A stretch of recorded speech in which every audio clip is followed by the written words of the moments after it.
Hi, this is Brent Prendergast from ozpetcare.com.au.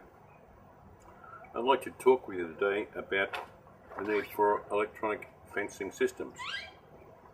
That basically, if you've got a dog that is a bit of a miscreant, likes to jump fences, likes to go for a wander in the neighbourhood, like quite a lot of dogs do, often it's in the search for a company or to find themselves a mate, which is the nature of dogs anyway, that they are social creatures and they do get distracted.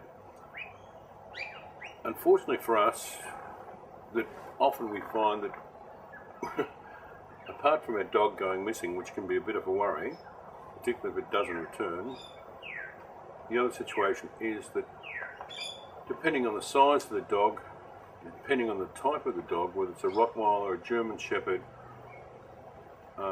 to a small Chihuahua, that some dogs are classed as dangerous, and people can rightfully be afraid of them and report them to pounds.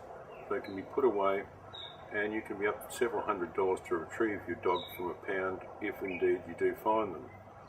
The other aspect is that unfortunately there are a number of fairly disgusting types, individuals that use dogs for fighting purposes. So if you've got a large hound, you might have a beautiful Great Dane or a Rottweiler German Shepherd.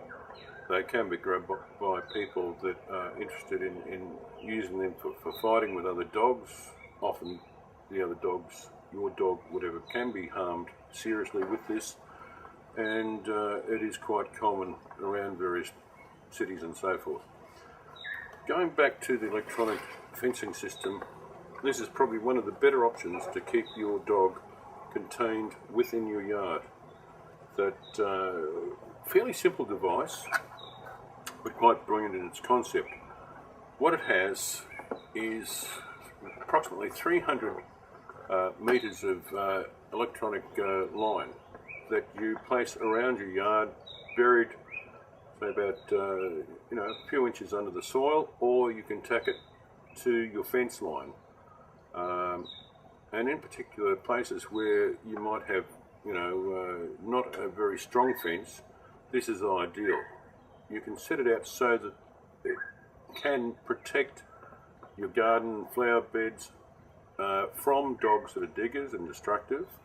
As well, basically you can have lines of entry into the house if you have got guard dogs, so that if you do have visitors, that they're not going to be knocked over or worse from your dog.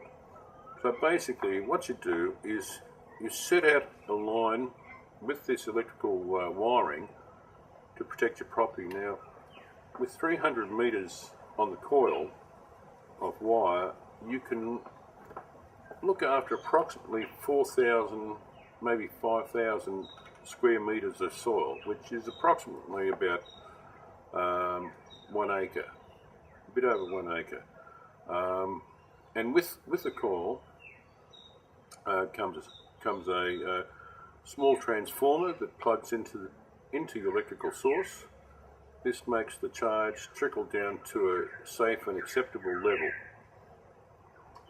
Inside the pack there is also a dog collar with 2 prongs. The prongs are designed to sit on the back of the dog's neck when the collar is firm.